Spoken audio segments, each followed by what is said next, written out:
할렐루야. 우리 함께 험하고 아픈 세상을 걸어가는 우리 귀한 은혜가 꼽히는 교회 그리스도인들 되시기를 주님의 이름으로 간절히 축원합니다. 지난주에는 요한복음 21장 15절서부터 19절에 있는 말씀 가지고 내가 나를 더 사랑하느냐, 예수님께서 3번 물으신 이유가 무엇인지에 대해서 살펴봤습니다. 베드로에게 내가 나를 사랑하느냐, 내가 나를 사랑하느냐, 내가 나를 사랑하느냐 3번 물으신 이유 가운데 첫 번째는 바로 뭐냐? 주 예수가 아시게끔 주님을 사랑하라 라는 말씀이다 라는 뜻으로 말씀을 선포했습니다. 입으로만 사랑하는 것이 아니라 내 삶으로, 행동으로 주님을 사랑하는 저와 은혜가 꼽히는 교회 그리스도인들 되시기를 주의 이름으로 간절히 축원합니다. 그리고 내가 나를 사랑하느냐 라고 물으면서 예수님께서 베드로에게 사명을 내리셨습니다. 이것은 바로 뭐냐? 주님께서 원하시는 것이 무엇인지 알아야 된다라는 것입니다. 우리가 매일마다, 우리 주일마다 우리 교회에 와서 예배드리고 말씀을 듣고 나갈 때 하나님이 나에게 원하는 것이 무엇인지 알고 나가는 것이 중요하다라는 거지요. 와서 말씀을 듣고 찬양하고 기도하면서 하나님이 나에게 원하시는 것을 알고 나가려고 하지 아니하고 내가 알고 싶은 것만 알고 나가려고 해서는 아무 일도 일어나지 않는다라는 말씀을 드렸습니다. 오늘은 교회력에 따라서 오늘 본문이 요한계시록 7장 9절서부터 17절에 있는 말씀입니다.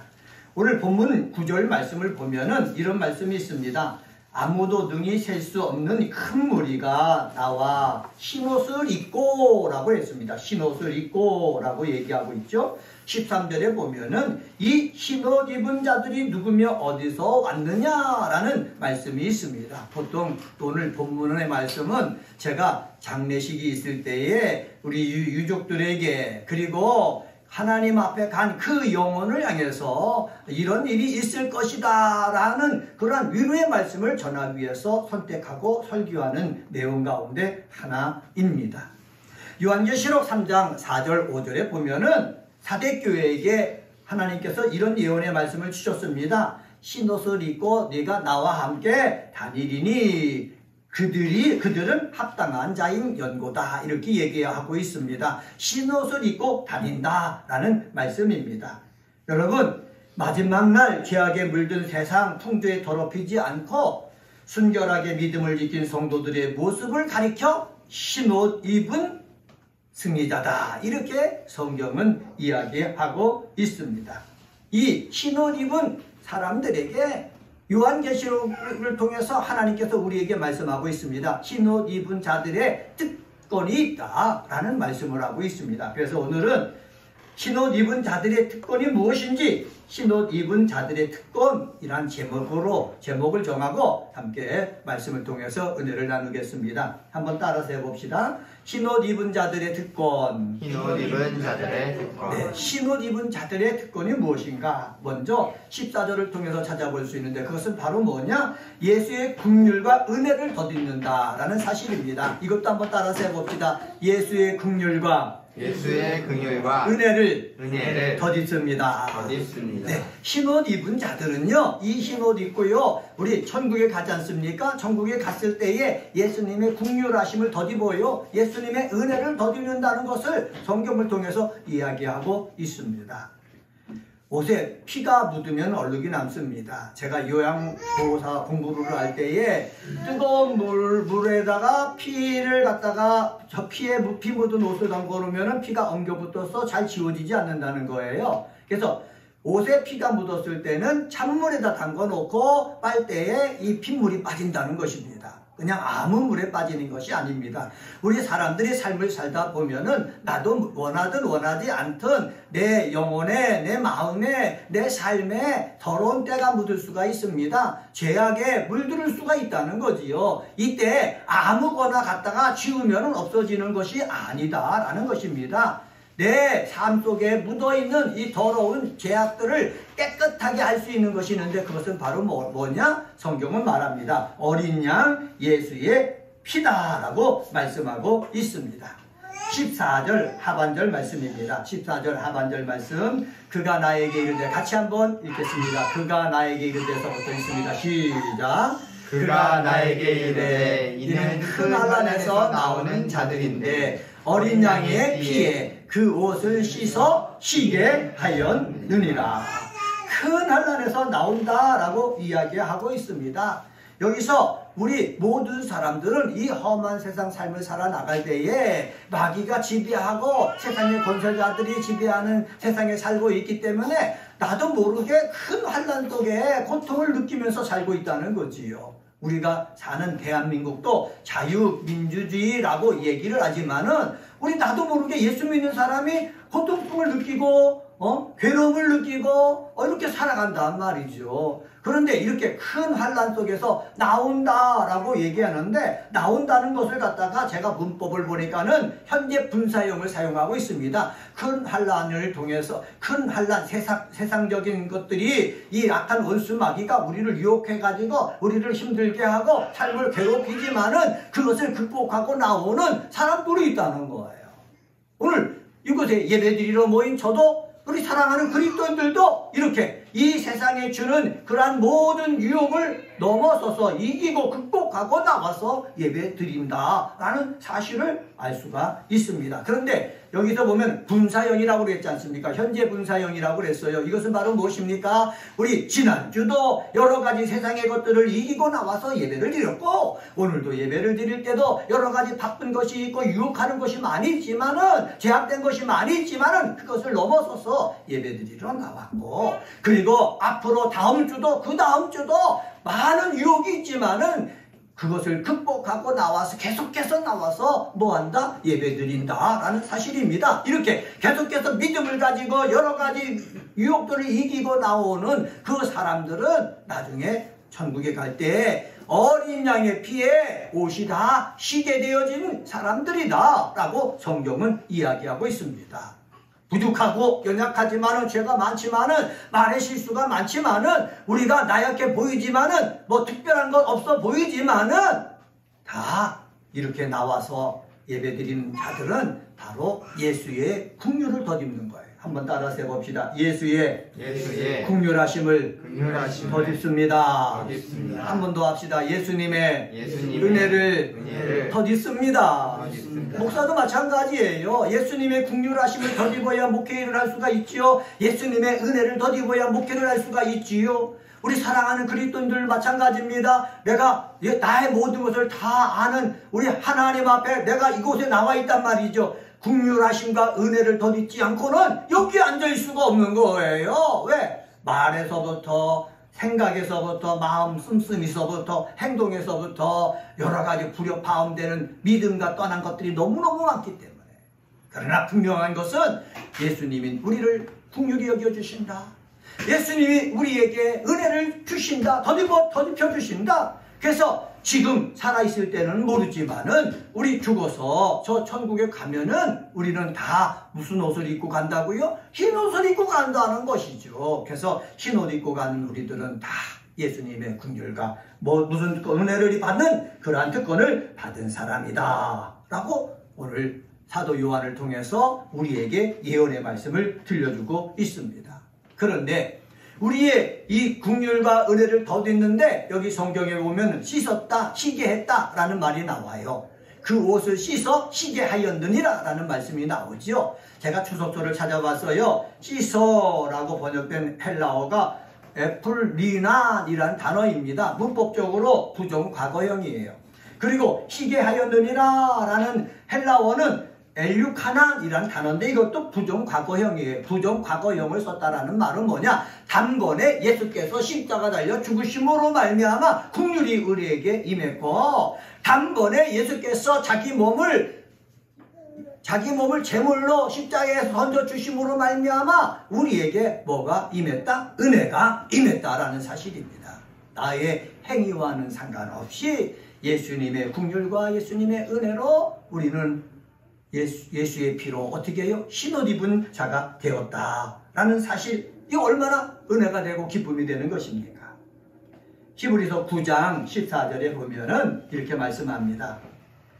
영원하신 성령으로 말미암아 흠없는 자기를 하나님께 드린 그리스도의 피가 어찌 너희 양심으로 죽은 행실에서 깨끗하게 하고 살아계신 하나님을 섬기게 못하겠느냐 이렇게 말씀하고 있어요.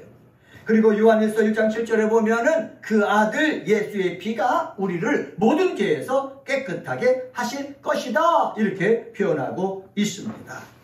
예수님의 긍휼과 예수님의 은혜로 말미암아 오늘 우리는 신옷을 입은 자가 되었다라는 이 확신 가지시기를 주의 이름으로 간절히 축원합니다. 이 확신을 가졌을 때에 저희 아버님도 환갑을 마치고 그리고 하나님 나라에 가셨거든요. 그래서 하늘나라에서 주님과 함께 있다는 확신이 생기는 거예요. 부족하지만 연약하지만은 하나님 앞에 큰 일을 하지 못했지만은 그래도 예수를 믿고 어린 양의 피로 의지해서 갔기 때문에 예수의 긍휼과 예수의 은혜를 덧입어서 신옷 입고 저 천국에 가 있다. 이 확신이 드는 거예요. 그뿐만 아니라 우리도 그렇게 될 거라는 거지요. 이런 확신이 있어서 험한 세상에서 힘을 갖고 사는, 소망을 갖고 사는 우리 그리스도인들 되시기를 주의 이름으로 간절히 축원합니다. 두 번째로 15절을 통해서 찾아볼 수 있는데 그것은 바로 뭐냐? 성전에서 밤낮 하나님을 섬긴다라는 사실입니다. 한번 따라서 해봅시다. 성전에서 밤낮 하나님을 섬김. 15절 말씀 한번 봅시다. 15절 같이 한번 읽습니다. 15절입니다. 시작. 그러므로 그들이 하나님의 보좌 앞에 있고 또 그의 성전에서 밤낮 하나님을 섬기매 보좌에 앉으신 이가 그들 위에 장막을 치시리니. 아멘. 그들이 하나님의 보좌 앞에 있다라고 하고 있습니다. 우리는 그곳에 가보지 않아서 몰라요. 그런데 사도 요한이 성령의 영에 이끌려갖고 저 천국에 가서 되어진 일들을 보고 장로를 통해서 설명을 들은 것을 갖다가 우리에게 소개시켜 주는데 그들이 다 환난 속에서 나온 신옷 입은 사람들이 다 어디에 가 있다고요? 하나님 보좌 앞에 있다라고 우리에게 설명해 주고 있습니다. 여러분, 저는 이것을 믿습니다. 지금 죽어서 우리 눈에는 보이지 않지만은 예수를 믿고 죽었고 예수의 긍휼과 더디심을 입고 죽었기 때문에 지금 그는 우리 눈에는 안 보이고 육체의 살은 다 썩어져서 없지만은 하나님 보좌 앞에 있다라고 성경은 이야기하고 있습니다. 하나님 보좌 앞에 있다는 말은 뭐냐? 하나님이 계신 곳에 있다는 것입니다. 사실 영원하신 하나님은 어디에나 계시는 하나님이십니다. 하지만 저와 여러분의 눈에 함께 하시는 하나님이 보이지 않는 것이 문제예요. 지금 우리가 예배 드리고 있지 않습니까? 이곳에 하나님이 함께 하시는 거예요. 근데 보입니까? 보이지 않잖아요. 보이지 않으니까는 믿음이 있을 때는 우리의 기도를 받으신다, 우리의 찬양을 받으신다, 우리의 예배를 받으신다, 우리가 예배 드리는 이때에 하나님께서 목사의 입을 통해서 나에게 말씀을 해주시고 있다, 이 확신이 생기지만은 믿음이 약해지면은 몇 명이 모인 곳에 하나님이 계시나 하면서 그냥 세상 말로 듣고 흘려버린다는 거지요. 우리는요, 세상 말로 흘려버리는 사람이 아니라 이곳에 하나님이 계신다, 나의 삶에 하나님이 계신다, 내 가정에 하나님이 계신다, 이 확신이 이 여러분 속에 있게 되어지기를 주의 이름으로 간절히 축원합니다. 하나님이 나와 함께 하신다는 이 확신이 들면은 세상 살면서 여러 가지 어렵고 힘든 일이 많이 있어요. 근심과 걱정되는 일이 많이 있어요. 세상의 재리 때문에 염려되는 것들이 많은 거예요. 그 염려되는 것들이 많지만, 문제 있는 것들이 많지만은 하나님이 함께 하시기 때문에 어떻게 할 수가 있습니까? 이겨낼 수가 있다는 사실입니다. 그래서 우리가 주일마다 나와서 예배를 드리면서 하나님이 내 가정 속에서 내가 일을 감당할 때도 함께 하시는구나, 세상에 나가서 일할 때도 하나님이 함께 하시는구나, 이 확신을 가지고 일하는 우리 그리스도인들 되시기를 예수님의 이름으로 간절히 축원합니다. 그래서 성경에는 그런 거예요. 그의 성전에서 밤낮 하나님을 섬긴다. 한번 따라서 해봅시다. 그의 성전에서 밤낮 하나님을 섬긴다. 여기 보면 그의 성전이라고 그랬어요. 우리는 보통 성전이라고 그럴 때 눈에 보이는 건물로 되어져 있는 것을 성전이라고 그러잖아요. 그런데 요한계시록에 성전으로 나온 단어가 나오라는 단어입니다. 나오라는 단어 있는데 이것은 바로 뭐냐? 지상에 세워진 건축 구조물이 아니라 하나님께서 거하시는 하늘 자체를 가리키는 거예요. 한번 따라서 해봅시다. 하나님 자체. 하나님 자체. 성전은 바로 뭐냐면 하나님 자체가 성전이라는 사실을 우리는 기억을 해야 된다는 사실입니다. 요한계시록 21장 22절에 보면은 성 안에 성전을 내가 보지 못하였으니 이는 주 하나님 곧 전능하신 이와 및 어린 양이 그 성전이시니라. 눈에 보이는 성전을 보지 못했다는 거예요, 사도 요한이. 근데 성전이 바로 뭐냐? 하나님과 어린 양 되시는 예수 자체가 바로 뭐라는 거예요? 성전이라는 거예요. 이 성전에서 예수님과 함께 하나님과 함께 뭐예요? 섬긴다라는 것입니다. 여기 보면은 보좌에 앉으신 이가 그들 위에 장막을 치신다 이렇게 나와 있지 않습니까? 장막을 치신다라는 말을 있는데 여기 우리 성경 한글 개역개정판 성경에는 장막을 치실 때 그들 위에 장막을 치신다라는 말이 헬라어는 있지만은 우리 개역개정판 성경에는 빠져 있어요. 하나님께서는요, 하나님 보좌 앞에 온 사람, 그리고 하나님 자체가 성전인 것을 안 사람, 그들 위에 뭐를 쳐준다고요? 장막을 쳐주신다.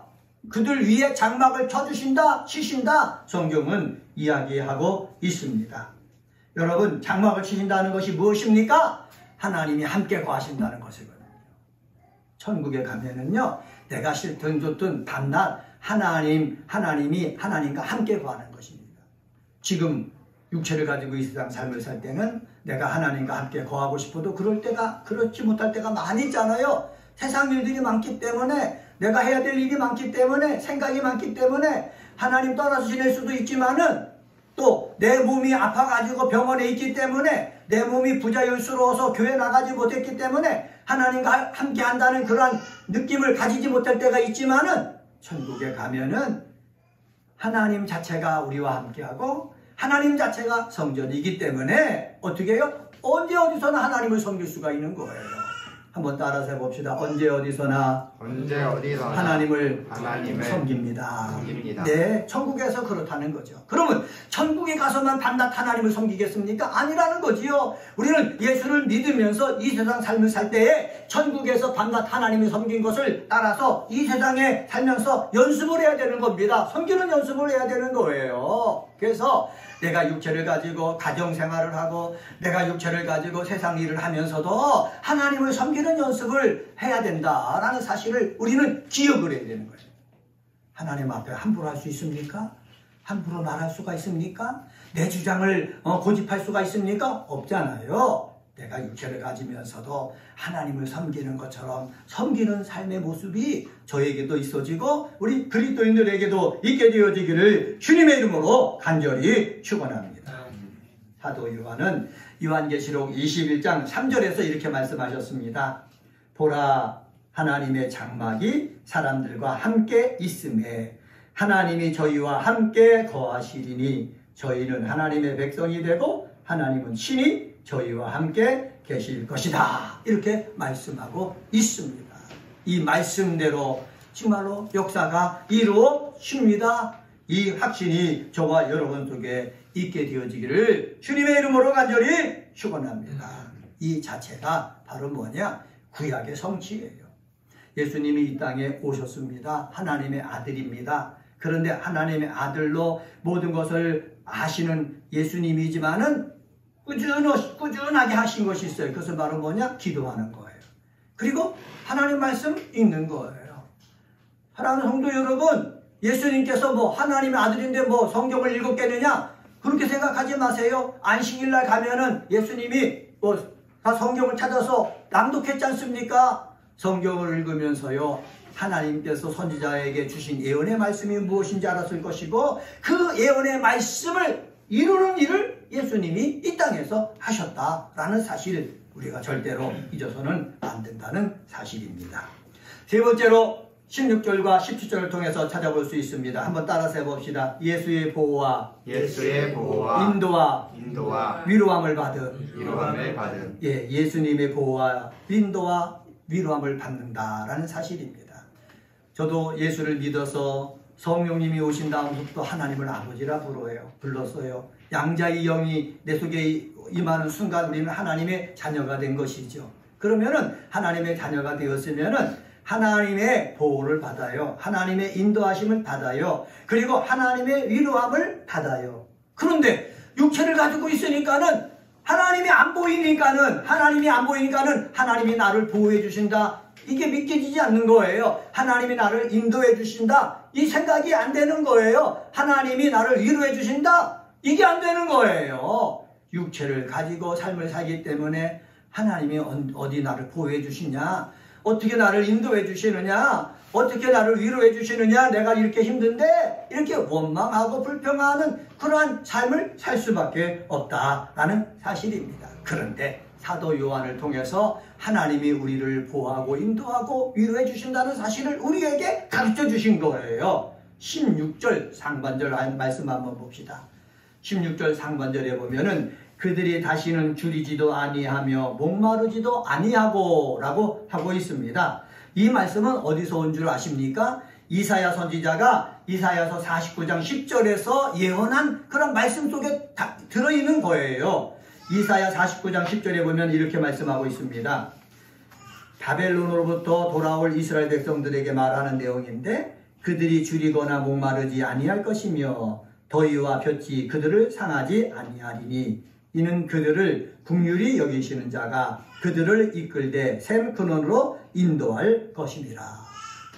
이사야를 통해서 이미 예언된 말씀이에요. 예언된 말씀이 사도 요한을 통해서 다시 보게 하고 계시를 보게 하고 선포하게 하셨어요. 예언된 말씀이 이루어진다라는 것을 우리에게 알려주신 거예요. 근데 예언된 말씀이 성취될 것인데 그 성취되는 것이 무엇입니까? 여기 보면은 다시는 줄이지도 아니한다 말씀하고 있습니다. 여기 때 아까는 부정 과거형이다 라는 말을 썼는데 여기서는 미래형 단어를 쓴 거예요. 지금은 줄이고 목마르고 정말 해를 당하는 것처럼 보이지만은 미래에 주님 앞에 갔을 때는 그런 것이 없을 것이다 라는 것을 우리에게 표현해 주는 거예요.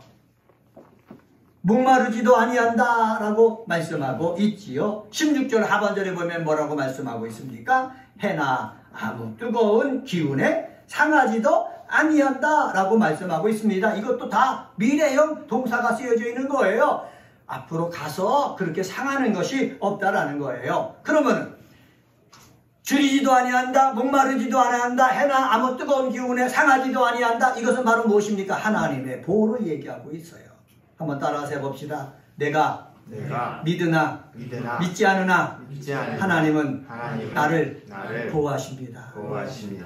이것이 사도 요한을 통해서 우리에게 가르쳐 주시고자 하는 하나님의 말씀입니다. 하나님이 보호하지 않는 것처럼 너희가 생각할 수 있을지는 모르지만은 눈에 보이지 않는 하나님이 내 옆에서 너를 항상 뭐하고 있다? 보호하고 있다. 이 확신을 갖기를 우리 하나님은 원하신다는 사실입니다. 또 17절 상반절 말씀 한번 봅시다. 17절 상반절에 보면은 이렇게 말씀합니다. 이는 보좌 가운데 계신 어린 양이 그들의 목자가 되사 생명수 샘으로 인도하시고 하나님께서 그들의 눈에서 모든 눈물을 씻어주실 것입니다. 어린 양이 그들의 뭐가 되신다고요? 목자가 되신다 말씀했습니다. 목자가 되셨기 때문에 어떻게 해요? 인도해 주는 거예요. 이것을 미리 경험한 다윗은 시편 23편 1절에서 뭐라고 고백했습니까? 여호와는 나의 목자시니 내가 부족함이 없으리로다. 이렇게 고백을 했어요. 하나님이 목자 되심을 내가 알 때에 부족함이 없는 거예요. 하나님이 인도해 주시는 거예요. 보호해 주시는 거예요. 이것을 어떻게 해요? 다윗은 기도하면서 찬양하면서 미리 깨달은 거지요. 여호와는 나의 목자시니 내게 부족함이 없습니다 라는 고백을 할 수 있는 깨달음이 저와 여러분 속에 있게 되어지기를 주의 이름으로 간절히 축원합니다. 이 말씀도요, 하나님께서 미리 이사야 선지자를 통해서 예언해 주셨어요. 이사야서 40장 11절에 보면은 그는 목자같이 양무리를 먹이시며 어린 양을 그 팔로 모아 품에 안으시며 젖먹이는 암컷들을 온순히 인도하시리로다. 이렇게 미리 예언의 말씀을 주셨습니다. 그뿐만이 아니에요. 여기 보면은 하나님께서 그들의 눈에서 모든 눈물을 씻어 주실 것임이라 이렇게 말씀하셨지 않습니까? 모든 눈물을 씻어주신다는 거예요. 세상 사람들은 우리 아픔, 고통 잘 몰라요. 그런데 하나님은 아셔요. 아시기 때문에 우리의 이야기를 들어주시고 그럴 때 나도 모르게 눈물이 나고 눈물이 나면서 위로함이 온다는 거예요. 하나님은 우리를 뭐 해주시는 분이다? 위로해 주시는 분이다. 세상 사람들은 우리를 향해서 손가락 악질을 할지는 모르지만은 하나님은 내 모든 형편을 알고 계시기 때문에 내 답답함을 다 알고 계시기 때문에 내가 주님 앞에 가면은 주님께서는 나를 잘못을 책잡지 않고 뭐 해주신다? 위로해 주신다는 거예요. 위로. 여러분 우리가 주일마다 나오잖아요. 주일마다 나오면서 찬양을 하면서 기도를 하면서 말씀을 들으면서 뭐를 받아야 돼요? 주님의 위로를 받아야 되는 거예요. 저 하늘나라에 죽어서 가서만 주님의 위로를 받지 말고 육체를 가지고 살고 있는 이곳에 정말 육체를 가지고 살고 있는 이 시간에 나와서 위로를 받아야 된다는 거예요. 어렵고 힘들지만 네가 그래도 열심히 살았구나. 외롭지만은 네가 그래도 힘내서 소망을 가지고 살았구나. 내가 하려고 하는데 방해되는 것이 많아서 고통스럽지만은 신음을 하고 있지만은 네가 그래도 최선을 다했구나. 여기서 하나님의 위로, 성령의 위로, 말씀의 위로를 받고 이 세상에서 나가야 된다는 사실이에요. 사랑하는 그리스도인 여러분, 죽어서 천국에 가서만 예수의 긍휼과 더디심을 잊지 말고 그곳에서 하나님만 섬기지 말고 그곳에서 하나님의 보호와 인도와 위로만 받지 말고 육체를 가지고 이곳에서 살면서 예배드리면서 정말로 예수의 긍휼과 은혜를 덧입고 하나님을 섬기고 그리고 예수님의 보호와 인도와 위로함을 받는 귀한 우리 그리스도인들 되시기를 주의 이름으로 간절히 축원합니다. 기도하겠습니다.